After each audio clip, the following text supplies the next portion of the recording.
सोहळा आनंदाचा गजर विठुरायाचा श्री बालाजी ललित यात्रा महोत्सव अखंड हरिनाम सप्ताह मौजे वडवाळी तालुका पैठण प्रक्षेपण आपल्या आवडत्या गजर कीर्तनाचा या यूट्यूब चॅनलवर। धन्य धन्य मुक्ताबाई तुमचे चरणी माझी डोई माझा केला अंगीकार दाखविला परात्पर आदत्रय जरणी मुक्ताबाई माते कृपा करी वरद हस्ते मजवरी आदिनाथ अनुग्रह नाथासी दिदला नात्यास्त ठेविला मस्तके तुमच्या तुम्ही संत माय बाप कृपावंत कायमी पतित कीर्तिवाणू अवतार तुम्हा धराया कारण उद्धराया जन जळ जीवा प्रस्तुत। हॅलो विको कमी करा। प्रस्तुत प्राप्तस्थळी प्राप्त प्रसंगी अखिलकोट ब्रह्मांड नायक भगवान पांडुरंगाच्या पंढरीशाच्या चरणारविंद सेवेमध्ये समर्पित करण्यासाठी निवडलेला अभंग।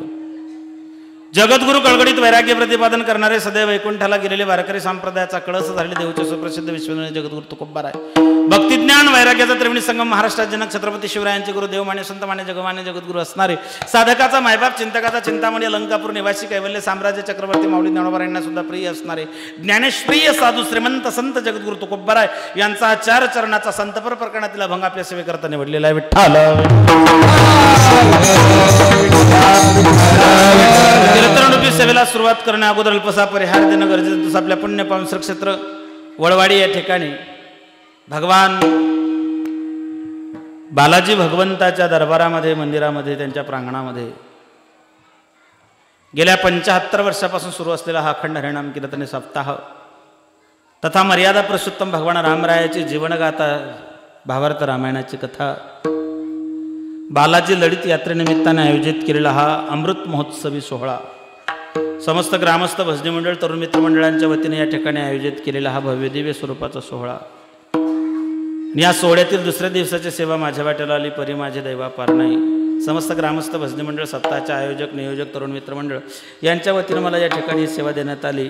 या कार्यक्रमासाठी मला जे काही सप्ताहाची कमिटी आहे कमिटीच्या माध्यमातून विश्वास दाखवला गेला त्यातल्या काही प्रामुख्याने आमच्या तरुण बांधवांचा फोन आला होता। त्यापैकी सुनील भाऊ गाढे जेजा भाऊ वाघजे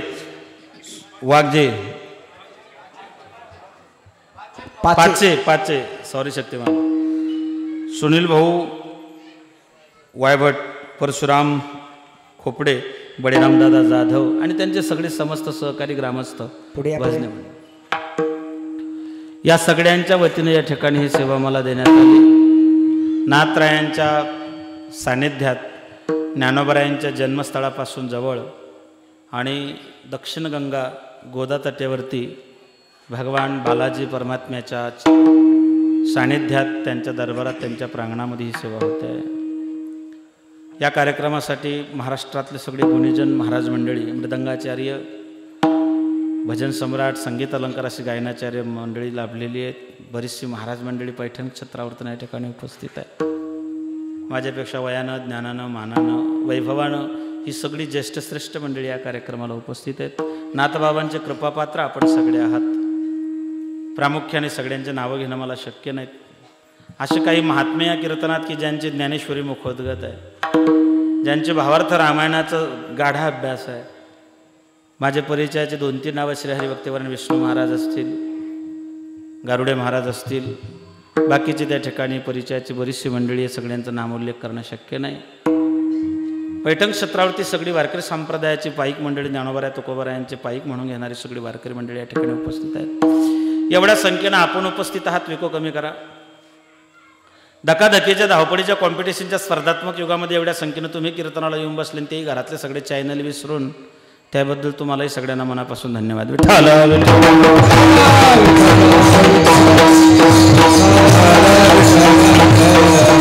वारकरी संप्रदायाचा एक दंडक आहे प्रोटोकॉल आहे नियम आहे। सप्ताह म्हटलं की पहिला दिवस नामपर दुसरा संतपर तिसरा उपदेशपर चौथा द्वैतपर अद्वैतपर मागणी आणि नंतर काला।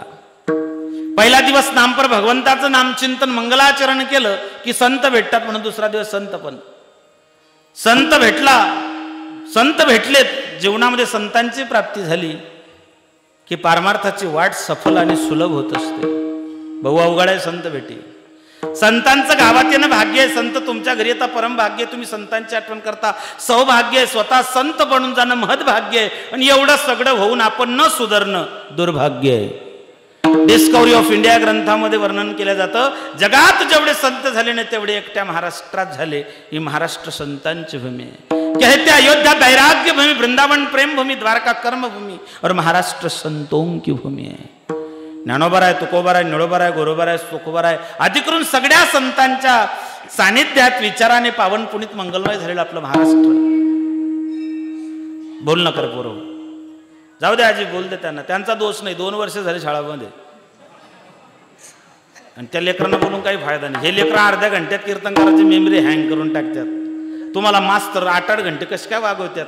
त्याच्यामुळे बरेच मास्तर संध्याकाळी 90 मारतात. आपण उगीच मास्तरांना दोष देतो. लेकर लय अवघड आहे हो. एक आगाऊ पोरग उभं केलं, मास्तर म्हणले पर्या उभा राहा. म्हणले काय? म्हणले सांग घटना आणि दुर्घटना याच्यातला फरक. तो म्हणला घटना? म्हणले हो. म्हणले गुरुजी शाळेला आग लागली, ही झाली घटना.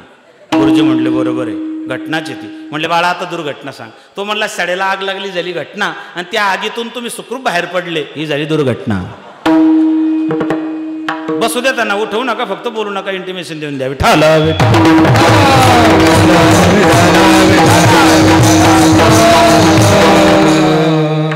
महामारी होती, वैश्विक महामारी होती, जागतिक महामारी होती, कोरोनासारखं संकट या जगावरती होतं, आणि हे संकट आता निरसलेलं आहे.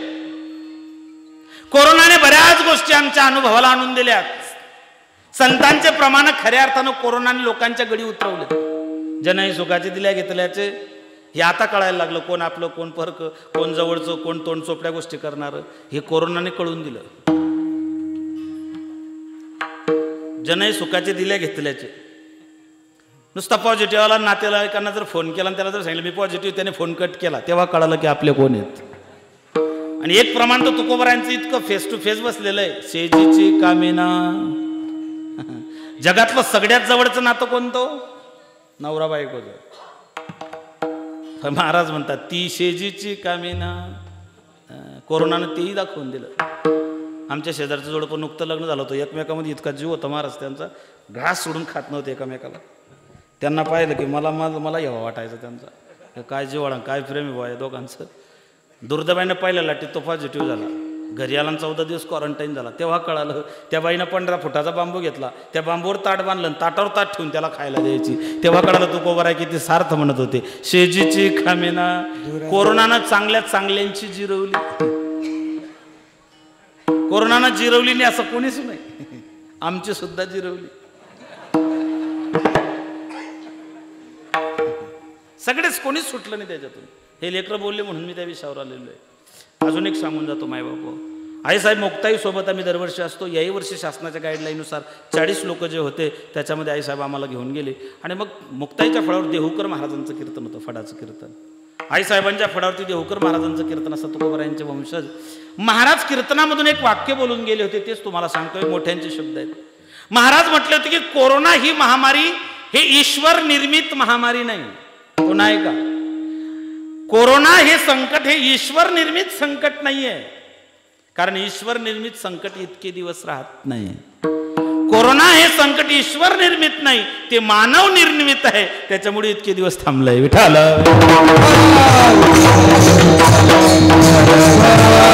सगळ्यांचं नुकसान झालं, व्यापाऱ्यांचं झालं, शेतकऱ्यांचं झालं, मजुरांचं झालं, नोकरीवाल्यांचं झालं, मिडल क्लास, उच्च क्लास, सगळ्यांचा त्रास त्या ठिकाणी कोरोनामुळे झालेला आहे. गुगलने दाखवून दिलं की जग किती छोटं आहे. विज्ञानामध्ये 21st सेंचुरीमध्ये, कम्प्युटर युगामध्ये, इन्फॉर्मेशन टेक्नॉलॉजीमध्ये वाटचाल करत असणारे विज्ञानवादी लोक म्हणतात महाराज विज्ञानाने दाखवून दिलं की जग किती छोटं आहे, पण कोरोनाने दाखवून दिलं की परमात्मा किती मोठा आहे. 5.5 इंचाच्या मोबाईलच्या स्क्रीनवरती गुगल सर्च केलं, बोलणे से सब होता है, सगळं जग तुमच्या समोर येऊन उभं राहतं. गुगलने दाखवून दिलं की जग किती छोटं आहे, पण कोरोनाने दाखवून दिलं की परमात्मा किती मोठा आहे. तुमचं विज्ञान जर एवढं पुढे हरलेलं होतं, तुमचं विज्ञान जर इतकं पुढे गेलं होतं, मग 2-2, 3-3 वर्ष कोरोनावर औषधी का आली नाही, मला याचंही उत्तर द्या. देवाला येऊच द्यायची नव्हती. शेतकऱ्यांचं नुकसान झालं, पुढच्या 2-4 वर्षात उत्पन्नाची भर निघून जाईल. व्यापाऱ्यांचं नुकसान झालं, ते पुढे भरून काढता येईल. बाकीच्यांचं नुकसान झालं असेल तेही काढता येईल. पण सगळ्यात मोठं नुकसान जे झालं, जे कधीच भरून येणार नाही, ते आहे लेकरांचं शैक्षणिक नुकसान. ते कशानेच भरून निघणार नाही. आणि दुर्दैवाने या कोरोनाने काय झालं, जी वस्तू त्यांच्या हातात जायला नको होती नेमकी तीच वस्तू त्यांच्या हातात गेली. जी वस्तू 10 वर्षांनंतर जाणार होती ती 10 वर्ष अगोदर त्यांच्या हाताचा इतका अतिरेक झालेला आहे सध्या. अजून 4-5 वर्ष थांबा, तुम्हाला प्रत्येक गल्लीमध्ये 2-4 येडे लोक सापडतील. रस्त्यानं चालताना ते फक्त इतकंच करतील. अति सर्वत्र वर्जते, आणि त्याची सुरुवात आता झालेली आहे. विठाल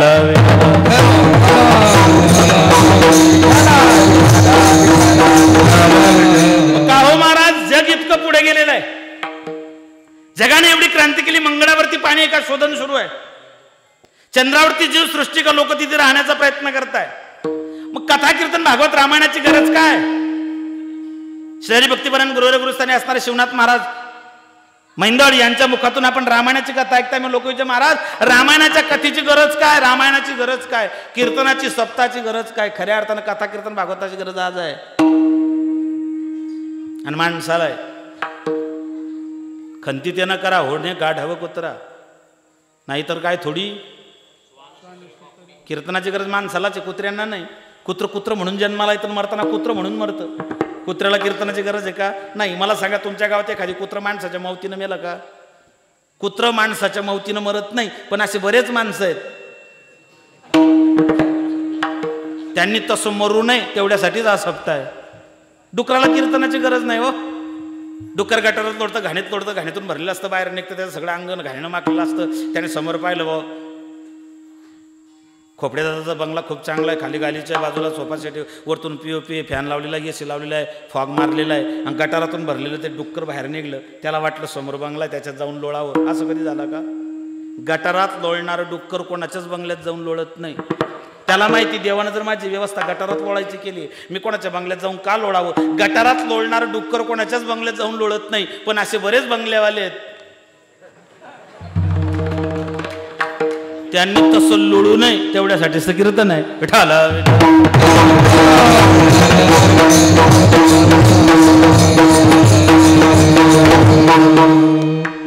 संतांच्या विचाराची गरज काय महाराज? आग लगी आसमान में झरझर गिरे अंगार, संतन होते दुनिया में तो जल जाता संसार. हे साधूंचे उपकार आहेत, संतांचे उपकार आहेत. हा जो देश आहे ना, ऋषीमुनी जपितपी संन्यासी वैराग्यांचं हे राष्ट्र आहे, हे राष्ट्र देवतांचे, हे राष्ट्र प्रेषितांचे. जगाच्या पाठीवर असा एकमेव देश आहे, त्याला माता म्हणतात भारत. तुम्ही असं ऐकलं का हो? अमेरिका माता, जपान चुलता? अजिबात नाही. जगाच्या पाठीवर असा एकमेव देश, त्याला माता म्हणतात भारत.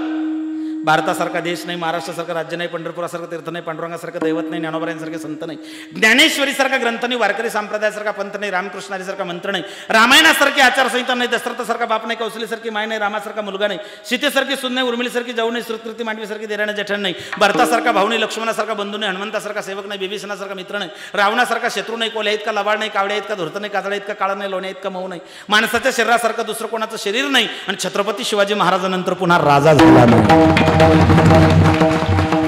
सुंदर असा नरदे भगवंताने तुमच्या आमच्या ताब्यात दिला, मिळू नाही पण मिळाला. एक योनी तेव्हा लागे वारा. ज्यांना डॉक्टर व्हायचं त्यांच्याकरता मेडिकल कॉलेज आहे, ज्यांना वकील व्हायचं त्यांच्याकरता लॉ कॉलेज आहे, ज्यांना इंजिनियर व्हायचं त्यांच्याकरता इंजिनिअरिंग कॉलेज आहे, पण ज्यांना माणसं बनायची असतील त्यांच्याकरता कीर्तन हा कारखाना आहे. कीर्तनातून माणसं घडवल्या जातात. कीर्तनाचे नटनाचे नासिले व्यवसाय प्रायचित्ताचे, जेथे नावच नाही पापाचे. ज्ञानोबा सांगतात कीर्तन सांग, कीर्तन सांग,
कीर्तनचा अंग होय अंग हरी संसाराच्या अंगे अवघेच व्यसने आम्ही या कीर्तने ब्रह्मीभूत काय होतसे नाचो कीर्तनाचे कलियुगा माझे करावे किती प्रमाण देऊ माय बाप हो.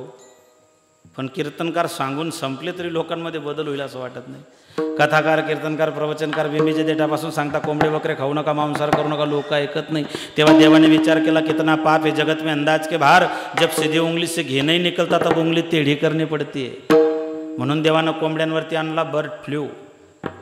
कोंबड्यांनी तातडीची बैठक बोलवली इमर्जन्सी मिटिंग सांगितलं माणसं हो तुम्हाला कथाकार कीर्तनकार प्रवचनकार सांगता आम्हाला खाऊ नका तुम्ही ऐकलं नाही आता तुमच्यावरती गंडांतर यायला लागलं तुम्ही आमच्या मुंडक्यामुळे माती दाबायला लागले काय म्हणून आम्ही तुम्हाला मरताना शाब्द जा तुमच्याही कमरेपासून पाय ढिले पडतील चिकनगुनिया होईल. टेट फॉर टॅट जशास केले कर्म झाले उपजले मेले. कर्माची गती देवाच्या बापाला चुकली नाही. आपल्या बापाला चुकेल का हो. देवाचा बाप राजा दशरथ ब्राह्मणाचं 16 वर्षाचं पोरगा इनडायरेक्ट मारला गेलं होतं. देवाचा बाप होता देवाने थोडीफार फॅसिलिटी दिली असती देवाचं ऑडिट तपासायला कोणीच नव्हतं. देवाचा बाप राजा दशरथ त्याला काही ईडीची भीती होती का. ईडी लोकांना ईडी शिडी काहीच माहीत नव्हतं सध्या. हे आता लॉकडाऊनमध्ये कळायला लागलं. आतापर्यंत लोकांना एकच माहिती होतं बीडी काढीन सासूरवाडी याच्या पलीकडे माहितीच नव्हतं. ईडी तर आमच्या जळगावपासून सुरू झाली. विठ्ठल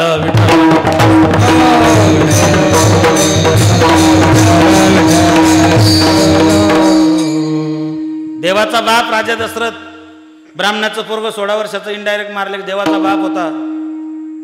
देवाने त्याला फॅसिलिटी दिली. मग मला सांगा रामाच्या बापाची जर ही परिस्थिती आहे तर हरामखोराच्या बापाची काय परिस्थिती असेल. साधं सरळ गणित आहे की नाही. बरेच लोक म्हणतात महाराज देवा आमचं कधी तिकीट फाडीन. बरं तिकीट फाडीन तुमचं. गल्लीतले लग्न मोडले ना तुम्ही. एखाद्यानं म्हटलं महाराज मी लय धार्मिक होतो मी लय सात्विक होतो मी लय दान धर्म केला. यमराजाने सांगितलं तुझा अख्खा बायोडाटा माझ्याकडे. याने यमराजाला सांगितलं तुमचा काहीतरी गैरसमज होतो. यमराज म्हणला माझा गैरसमज होतो. मी हो. यमराजाने चित्रगुप्ताला सांगितलं लाव रे तो व्हिडिओ याला याची क्लिप दाखव रे याने काय काय केलेलं आहे. कर्माची गती चुकत नाही ना. जिथून सुरुवात तिथेची एंड त्याचा. उन्हाळ्याचे दिवस होते आमराई होती. शेतकरी झोपला होता आणि तिथे माझ्यासारखा एक जण गेला त्याने पाहिला आंब्याला त्या ठिकाणी पाडाला पिकला आंबा.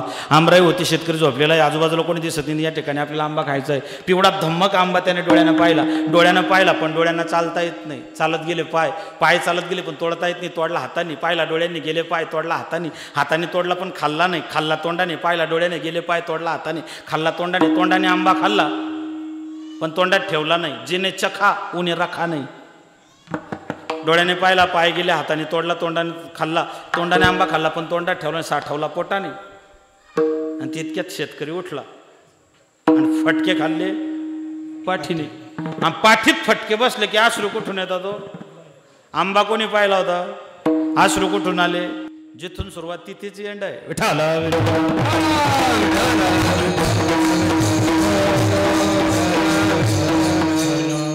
चुकत नाही ना ते. भोगिल्याची भोगतो न सुटे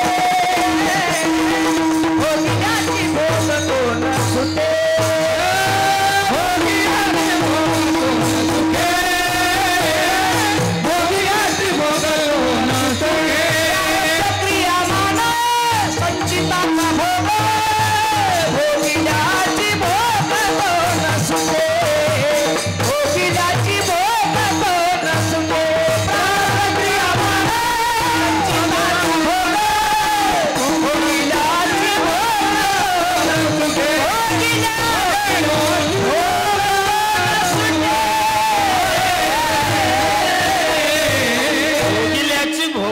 सुटे भोगतो ना घडे.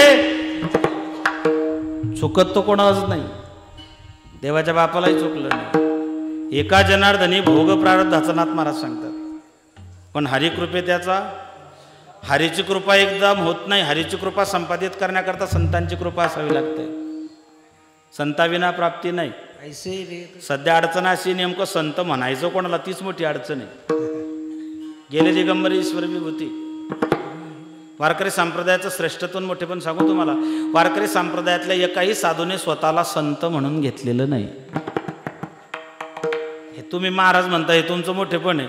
नाही तर सद्गुरू जोग महाराज तर बुवाच म्हणायचे. क्या बात. अजून तीच परंपरा आहे संस्थेतली. बुवा महाराज हे समाजाचं मोठे पण आहे. तुम्ही महाराज फक्त ज्ञानोबा आहे आणि तुकोबा आहेच नाथ बाबाच. हे वारकरी संप्रदायाचं श्रेष्ठत्व आहे मायबापो. कोणत्या साधूने स्वतःला जो म्हणे मी झालो, माऊली म्हणतात. महाराज मग ज्याला वाटतं ना मी झालो तो संपला. सध्या तर लोक कोणालाही साधू समजायला लागले हो. 6+2 = साधू. ज्याने 6 धुतले काम क्रोध लोभ मद मत्सर अहंकार षडविकार ज्याने धुतले त्याला साधू म्हणतात. तुम्ही तर राम रहीमला भी साधू समजले होते.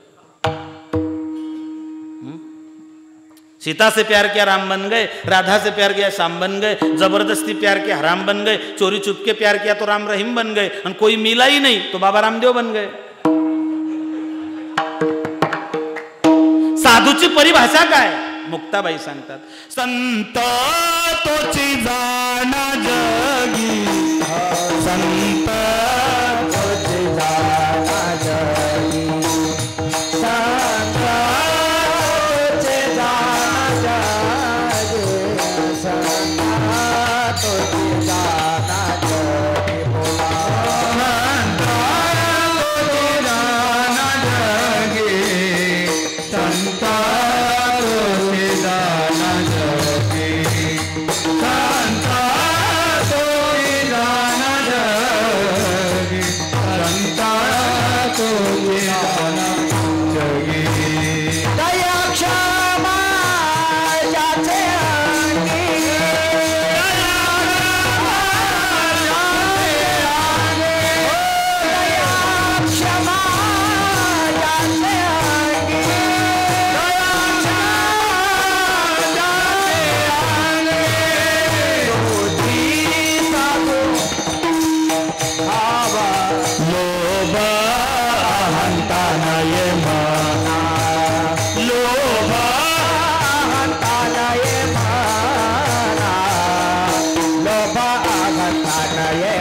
संत संत तोची जाणा जगी.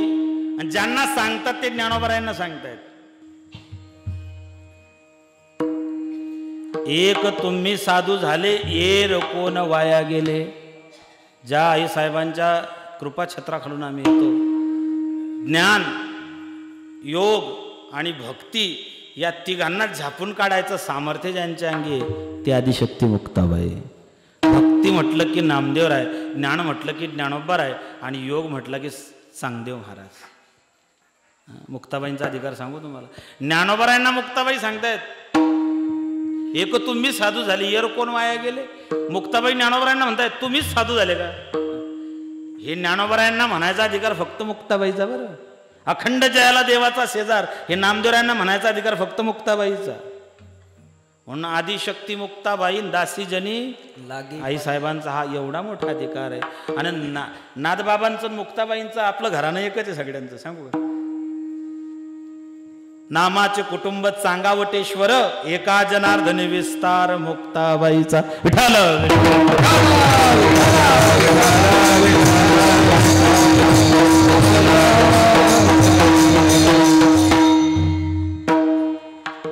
संतांबद्दल तर कन्फ्युजन झालं महाराज. आम्ही तर भरपूर संत, आमच्याबद्दल वेगळीच भावना होती.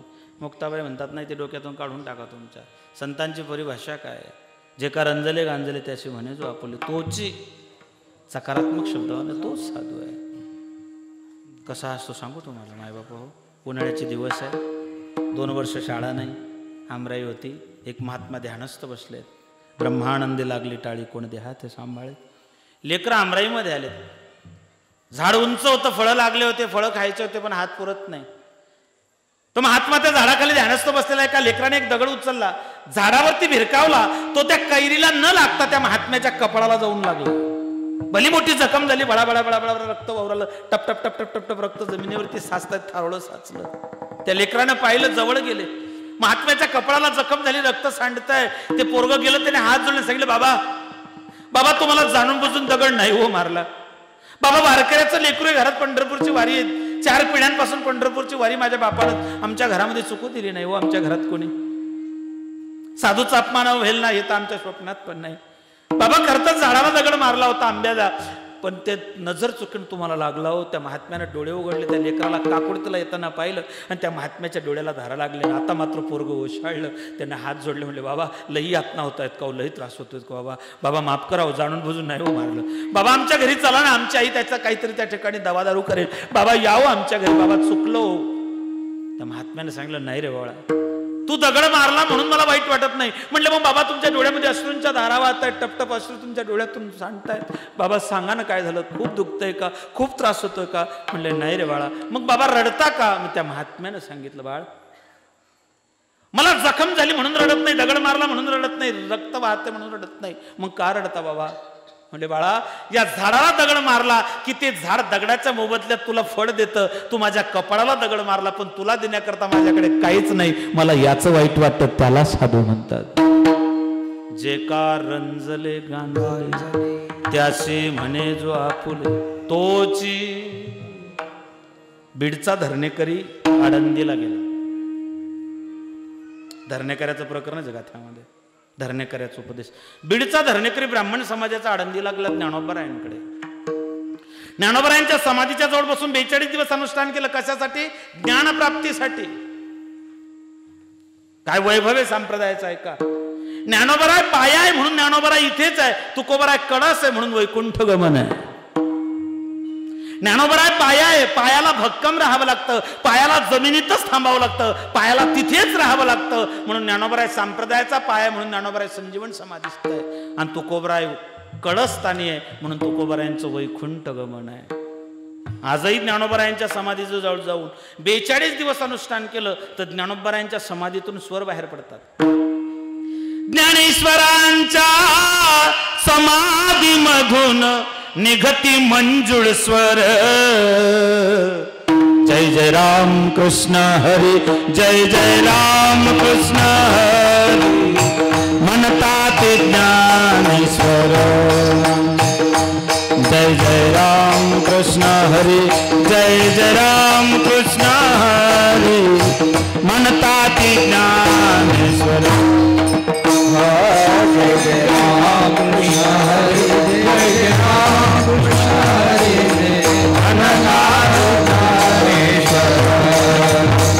ज्ञानेश्वरांच्या समाधीमधून निघती मंजुळ स्वर.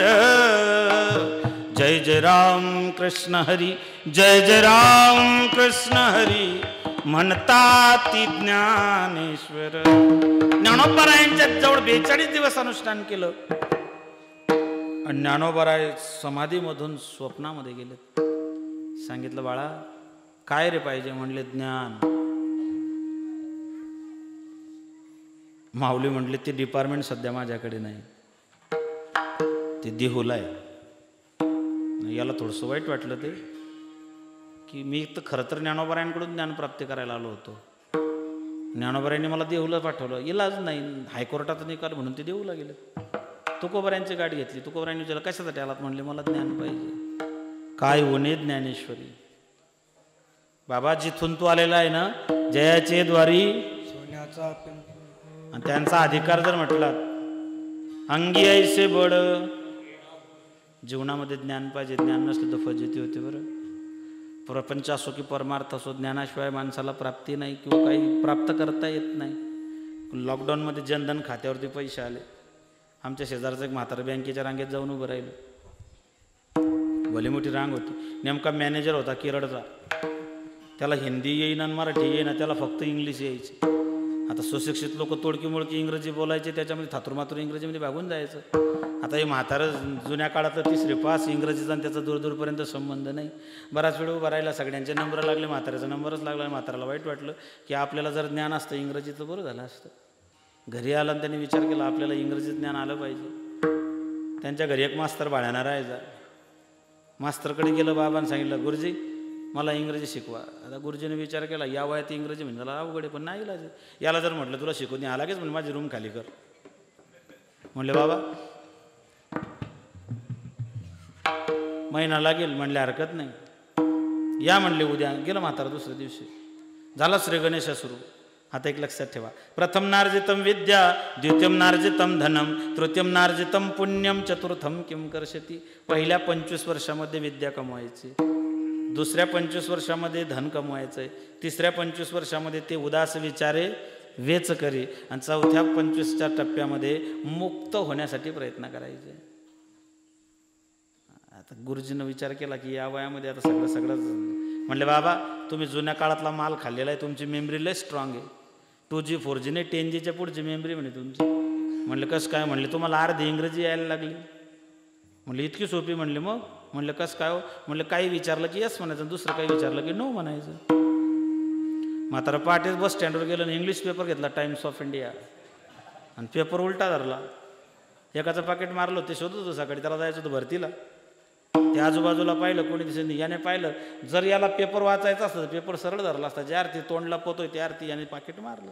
ते पोर गेलं. म्हणले बाबा हो बाबा. म्हणलं काय? म्हणलं पाकिट मारलं का? याची इंग्रजी हायर होती. हा म्हणला यस. तो म्हणला या वयामध्ये चोऱ्या करता डोक्याची सफेदी झाली, म्हातारपणी तुम्ही माझ्या आजोबाच्या वयाचे, तुम्ही लाज वाटत नाही तुम्हाला? या वयामध्ये चोऱ्या करता, बऱ्या बोलान ते पाकिट परत द्या. हा म्हणला नो. असा हानला, बारीक केला. घरी आला, म्हातारीने झेंडूबाम लावून दिला. सकाळी उठला, म्हातारीने चांगलं आंघोळीला पाणी काढलं. खेड्यामध्ये काढतात, शहरामध्ये काढत नाही. शहरामध्ये तोच पाणी भरतो, त्याच्यामुळे काढाकाढी करायची गरज नाही. आजीनं चांगलं विचारलं आंघोळीला पाणी काढू का? म्हणला यस. धोतर देऊ का? म्हणले नो.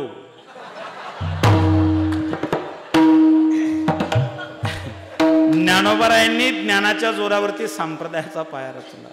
प्रपंच परमार्थ दोघी ठिकाणी ज्ञानाशिवाय चालत नाही. माय बापू तुकोबरायांनी सांगितलं अरे बाबा जिथून आला ते ज्ञानाचं भांडार आहे, मरोनिया जावे एवढा अधिकार त्यांचा. आणि वेड्या तू माझ्याकडे आला. तुकोबरायांनी 11 अभंग लिहिले, त्याच्यात नाव आहे धरणे करण्यास उपदेश. बहुता छंदाचे बहुअसे जन नाही वाटो म्हणा त्यांच्या सवय, ज्ञान्यांचा राजा गुरु महाराज, हे अभंग त्याच्यातले. त्याला दिलं आणि एक नारळ त्याला दिलं. ते जरा रगेलच होतं. त्याने विचार केला मला ज्ञान प्राप्ती. हे 11 अभंग त्याने तुकोबरायांचा एक सेवक होता त्याच्या हातात टेकवून दिले. ते म्हणले हे नारळ कागद दिला, ते निघून गेलं. सोहळा आनंदाचा गजर विठुरायाचा श्री बालाजी ललित यात्रा महोत्सव अखंड हरिनाम सप्ताह मौजे वडवाळी तालुका पैठण. प्रक्षेपण आपल्या आवडत्या गजर कीर्तनाचा या YouTube चॅनलवर.